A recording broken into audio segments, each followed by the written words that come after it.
Hey ladies and gents, before we start off with this video, which is going to be my honest review after 40 hours of playing, remember the content creator program is going on for Game of Thrones. If you plan to play it and you do support me, I am giving out codes to every single person who's a supporter, whether you're free to play or pay to win. It's a benefit to everyone. So please click that support button. The description of every video will have the link to this. Click it, support your boy, get yourself some free codes. All right, folks, let's get on with the video. What's going on, ladies and gentlemen? Welcome back to another Game of Thrones KingsRoad video. All right, folks, we have 40 hours into the game. I can finally feel comfortable enough to give you guys a review. That's right, there's the Iron Throne, there's Cersei Lannister herself, and right behind me is her brother, Jaime Lannister, and the Lannisters are now here, and I am also in Red Keep. And I want to give you guys a little bit of my impressions of the game, the honest reviews of my game, some of the concerns I have, some of the positives, some of the negatives, and my overall review of the game itself and where this game stands and how much it has grown from beta to early access and what it needs to accomplish in order to be a successful game. Now, I want to make this absolutely clear to you guys. The game is in early access, right? The game will be coming out globally, I believe, end of April. That's still hopefully the plan. Currently, a couple countries have access to it, such as Canada and England can access the game on mobile. More countries are going to be added and eventually it will be global. Now, a couple things to note about the game. It is an open world RPG, which means if you've played Genshin Impact, if you play Wuthering Waves, games like that, it's pretty much a more realistic version of that where you have a lot to do, a lot to farm, a lot of side quests, dungeons, mobs, little areas of exploration, some puzzles here and there, and of course a storyline that goes along with it, which in this case is you as a noble, I guess as a bastard in this case, looking to unite the Westeros kingdoms together to fight the biggest threat, which is the White Walkers. Now the story starts off really, really strong. All right, and it captivates you right away with some of the more star power, with Jon Snow being in the storylines, the White Walkers, of course, having an impact right away, and you feeling like you're immersed in the Westeros story. Now, where it kind of starts to drag off a little bit is some of the side quests and some of the main storylines don't really capture you enough. It does have the essence of everything Game of Thrones is. It does capture the essence of the Song of Ice and Fire books and the HBO show itself, but I feel like some of the side quests do in fact take away from the storyline and some of the look and feel. It feels more generic, like it wasn't thought through. Some of these side quests really don't have an impact on the story in any way, shape, or form, or any of the major plot lines, but again, they're side quests, so they're meant to be a little bit like that, right? Now, a couple other things I want to talk about is the bugs. The game is still a little bit buggy. You'll fall through sometimes in some stairs. You'll sometimes land all the way down to the bottom of the ground. You know, there's still mobs that are like run right through you, or sometimes you'll attack a mob when it's stuck in a corner. You can't hit them. There is a unstuck button that sends you back, but it is fairly annoying. So there is definitely some bugs to be fixed. But of course, it is early access, so that's to be expected. Bugs are not a major thing in the game, and at the end of the day, bugs are things they can fix fairly easily, and they have been actually on the ball with most of it. So, I mean, it is pretty good, I would say, in regards to the games I've played, and I played many, of course, on the gacha platforms and PC. In order to say that this is a bad, buggy game, is far from it. It's actually done pretty good for itself, and I think the bugs are fairly minor, and they're only here and there, and I will say that. Now, a couple things I am concerned with. Number one is the amount of people that are actually playing the game. There's really not a lot of people playing the game. And I don't want people to misunderstand what I mean by this. I'm not talking about there's like only 100,000 people playing in a gacha, atmosphere where there's usually millions. No, I'm talking about like there may be only thousands of people playing. And I think that's a concern because this game has so much potential and so much backing in terms of IP, in terms of, the amount of commitment this team has put into it. And of course, Netmarble being a frontier for the gacha platform, this game has a lot to offer, but it just hasn't marketed itself well or captivated enough of an audience. Also, probably doesn't help the fact that for early access, they decided to only release it in Steam and then charge people starting at $30 all the way up to $150 for the Ultimate Pack, which really doesn't give you much, right? Now, in that regard, I think they made a mistake. They should have just given everybody early access for free and then, allow people the ability to purchase from the pay-to-win shop. Speaking of which, pay to win shop. Let's talk about that. There really isn't much pay to win in this game. I will say that there is a lot of downtime, unfortunately, which is kind of crippled by the RP system, which essentially is your stamina system, allows you to do certain bandits. I'll go to the map. I'll show you guys. Right, RP systems will take away RP from this, which is the bandit camps. There's a ferocious beast, which you can get. Also use your RP towards and get yourself some material. There is also, of course, dungeons themselves, and they're actually called Altar of Memories. There's 4 current dungeons. There's, of course, a world boss in Drogon, the dragon right over here. You guys can see he's actually active right now. Requires a little bit of momentum. I'm almost there for that one. There's also Echoes of the Past, where you fight children of the forest. And then there's a couple other things here and there that will take up RP, but RP unfortunately gets eaten up really, really fast in this game and does require quite a bit of it in order to get yourself geared up. Now, in terms of gear, there are different tiers of gear, just like any MMORPG. At least they're trying to mimic it. There's tier 1 all the way to tier 4 at the moment. Of course, rarity goes from common all the way over to legendary. Right now, from what I've seen, honestly, it's really hard to get epic gear, which is the second best gear, and it's damn near impossible almost to get legendary gear, right? And so in that regard, I think because it's early access, it's okay to say this because they don't want to obviously give it the best gear right away, but they definitely do need to make that change happen very soon. Another big problem that they cripple you right away from the get-go, which is notorious for these kind of games, is inventory space. Inventory space gets full super fast, and I'm talking about like you'll be running out of inventory after an hour of playing the game.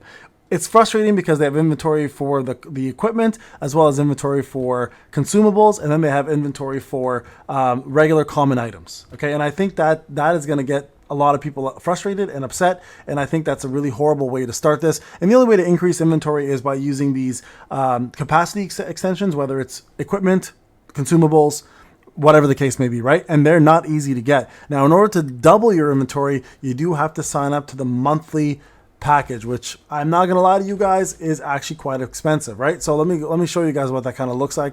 I'll drop into the shop here. You guys can see I did sign up to it just because, again, I'm a content creator. It allows me to do so. But in order to get a lot of these things, you're gonna have to go into the let me see, where is that? I think it's under support and convenience, monthly subscription, right? So there's 3 packages. You can get the 30-day package, I believe the 90-day package, and then the 180-day package. I got the 180-day package, which gives you guys 30 basic inventory slots, 30 equipment slots, more HP tinctures you can hold, basic projectiles, increases special projectiles capacity, increases your copper gain from RP, etc., etc., etc., right? And also gives you access to expeditions. So this becomes fairly expensive.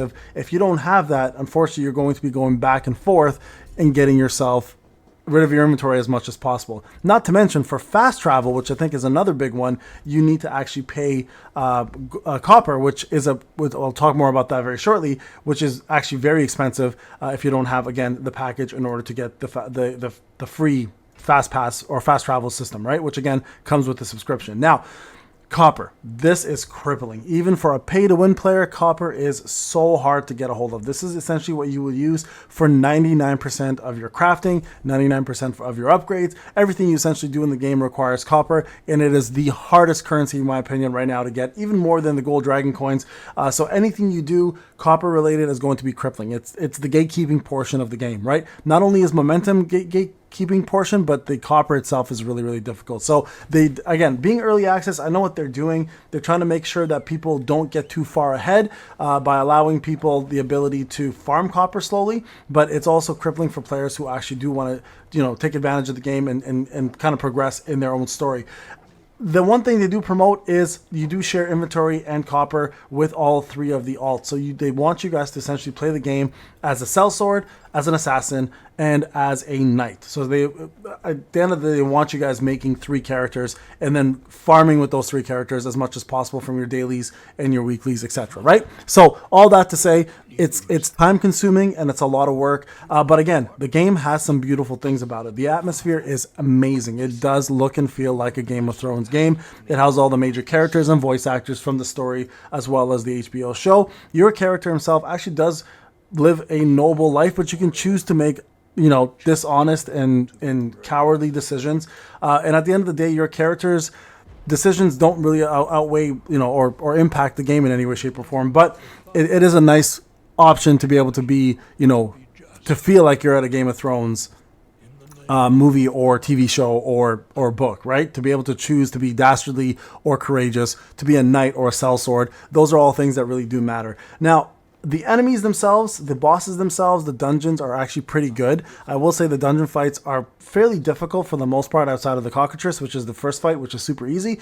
But at the same time, the equipment system is really, really poorly done. It's super, super hard to get yourself equipment that matters or equipment that is worthwhile farming for. And again, the RP system is so, so poorly done in my opinion that it does unfortunately require you to be patient, log in and log out. And that's the purpose of having 3 different units, right? And this is the dungeon system with the bosses right here. Now, some of you guys might be asking, hey, Payne, is there an MMO feel to this? To be honest, outside of Drogon and right over here, which is the only co-op section they have, I think from what I can remember, these are the bosses, right? You guys can see they're all gate kept through momentum. This one requires 7,300. This one requires 19,700. This one requires 34,000. And this one requires 63,000, being the last one. And right over here, you can see you can choose your equipment, but it's almost next to impossible. I've never got a piece of equipment that I've wanted. Not to mention, it's also really difficult to find a party. Because of the lack of players currently playing, and because it's also separated by regions, that's another major issue. The game kind of lacks people to play with when it comes down to dungeons. Outside of the spider and the cockatrice, I've yet to find a party for the griffin. I don't know if it's just me or just bad timing on my end, but I'm not able to find a party. The good thing is you can run around and do different things while you're waiting for that party, but it is also very frustrating. Now, a couple cool things I do like though is that you can fight these ferocious beasts once in a while. There's a couple encampments here that give great items and copper. There's a lot of first time rewards. Once the first time rewards are done, guys, it kind of becomes tedious and hard to justify going back into these and actually farming them without just wasting time. So for example, this direwolf fight is amazing. It's a lot of fun, but again, you kind of get bored of it after a while, right? Now the map itself is fairly huge and it does cover all of Westeros and further beyond that, but I haven't at least gone far enough in Harrenhal or Riverrun. I haven't seen the Western Lands at all. And there's a lot in the game that I haven't explored, but at the 40-hour mark, I can comfortably say I do like the organizational system they have for quests. It's super easy to do. You have a journal.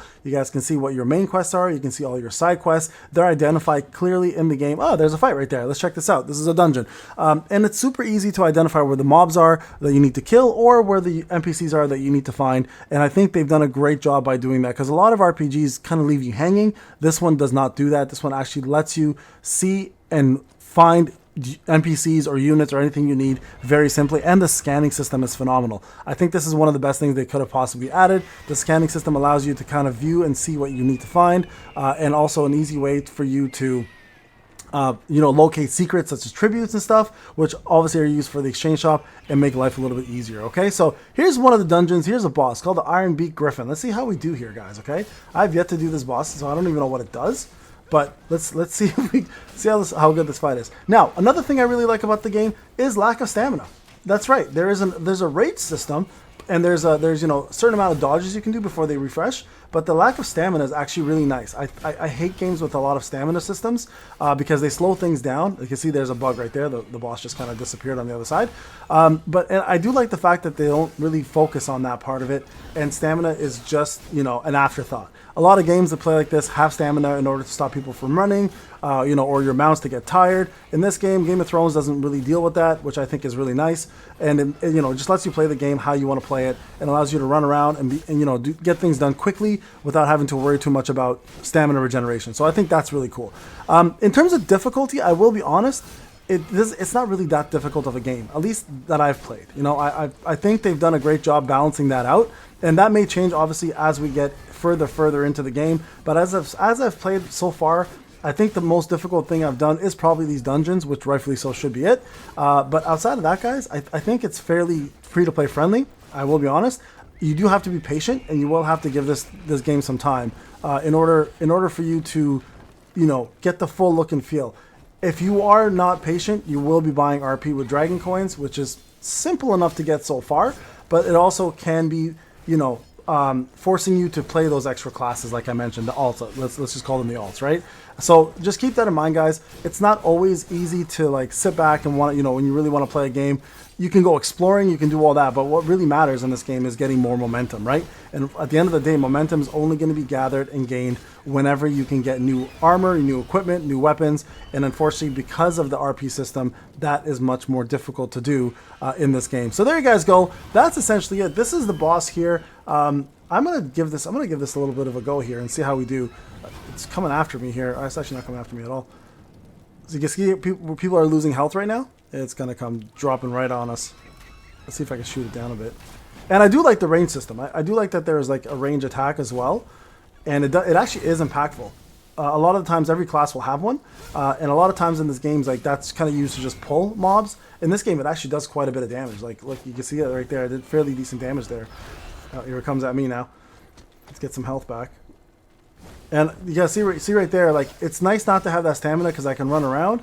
And, you know, avoid all this. So let me do the rest of this fight, guys, and we'll see what we get at the end of it so you guys can kind of look and see how dungeons work. Look at that bug. What the hell just happened there? That's crazy. I feel like we're supposed to do something with those ropes. Is anybody getting them? I think maybe if he tries to fly, you kind of bring him down. All right, folks, there we go. Finished the boss finally for the first time. You guys can see I was second place here at level 22, doing 24.6% damage. Did die once, got silver rank there. Now you guys can see here, you can use the RP either once, which is 25, or use it twice, which you require these like things called expedition certificates, or in the doubles, your EXP plus doubles the reward. So we're gonna go ahead and use it twice. You guys can see here, I got 2 swords, all level 3, and then of course, there it is right there, which I'll go ahead and equip anyways for fun. And you guys can see that's how that works, and your RP goes up, and we can go ahead and exit. Now, again, this does take a little bit of time, and of course, being a dungeon, it's going to be all RNG based. Unfortunately, there's no pity to get the weapon you want or the item you want, and that's, I think, kind of part of the problem as well too. Now, last thing I want to talk about, of course, is some of the skill trees, I guess, if you want to talk about, as well as some of the trait trees. Now, skill trees is pretty straightforward. You get certain weapons and combos you can do throughout the game. You can level each one up, increasing their percentage and damage, as well as the, I guess you can equip them on here as well to allow them to use, to be used throughout the fights. And then another thing here you get is something called the default section, which is your combo. So each combo has number one percentages and damage that it does. There's the combination that it does. Plus it shows you how the combination works. But at the same time, it allows you to get these bonuses. You can use Spirit, or you can use, for example, Flammation, which is extra effects these weapons will cause when they're used as a combo, right? So you guys can see here, I'll get this one, and now I get myself another mastery here. So it increases the strike combo by 10%. Hitting the last attack of strike combo 2 grants a Valor for 8 seconds. And right here, you can see increases critical strike damage of combo by 20%. Critical strike combo lands, does critical hit with more chances of burn. And then over here, you guys can see defeating an enemy decreases rage consumption by 10%. So, I mean, at the end of the day, I want more crit, so we're going to choose that. And that's how that works here. You have a couple other things you can level up. Very, very straightforward. Now, the trait tree is a little bit different. You have 3 different formats you can play. You can play as attack, defense, or support. Attack, of course, increases your crit attack, your crit damage, your rage gain. Defense allows you to be more defensive, more like a tank, more survivability there. And support allows you to, deal more damage with your range attacks, with your bolts, and also gives you more rage. At the same time, gives you more mount stamina, so in case you want to do that. Plus, again, at the same time, reduces your cooldown and stuff like that. So it's pretty straightforward, easy way to check, and you can check this here, all effects that you currently have in terms of what you've invested in. So that part is very easy to do. Very easy to understand, and at the same time, super simple to. As you level up, you get more points. As you do more quests, you get more points. Very simple, right? So overall, guys, I will say this. Is Game of Thrones ready for the limelight? Is Game of Thrones ready to go global? I think from a game perspective, in terms of it's where it's at in regards to overall production value, yes, it is. Is it ready to capture an audience the way Wuthering Waves does, Solo Leveling does, or any of the big Hoyoverse games? I don't think so. It's not there yet. They haven't marketed correctly. The end game content is pretty dry. There's not a lot of co-op, which a lot of people were excited to play. They need to definitely improve that. I think the game is not going to do as well as perhaps the devs would have expected it to do with such a big IP, but it's also just a weird time and a weird place to be delivering a Game of Thrones games. When Game of Thrones games are out, a lot of them are littered within city building games where it's super pay to win. And I think just coming out in April with the early access event that they brought out, where it came out on Steam only, and it was purchase only was a big mistake. I think that actually turned a lot of gacha people off, because a lot of gacha players are very, very finicky, and they expect free to play before they get a chance to even, they want to play the game before they buy the game kind of scenario, right? So it's really difficult, in my opinion, to have gone this route, or it was a really bad idea to have gone this route, because now you've kind of forced players into a corner to look at this game and be like, hey, do I actually want to play it, or do I want to pay to play it, or do I want to wait till global comes out? But then I'll be months behind, right? And also making it region locked, where globally people can't play with each other unless in the same region, also a pretty big mistake, and it's pretty ass backwards for a game you're promoting that has co-op in it. So there you guys go. Is the game worth playing? Sure. I think it's worth trying for sure. If you do plan to try it, also remember there is a support program that can get you free codes if you do support me. But my honest review is this game isn't as polished as I would like it to be, and it's not as exciting end game wise as I like it to be, but it is, of course, early access. Do I think it's worth trying for free when you get a chance? Absolutely. Do I think it's worth buying the early packages? I don't think so. Definitely wait till it comes out for free and give it a go yourself. Remember, you guys can support, like, leave a comment, etc. Let me know what you guys think. Hopefully this answers some of your questions. Thank you so much for watching, guys. I'll see you in the next one. Take care.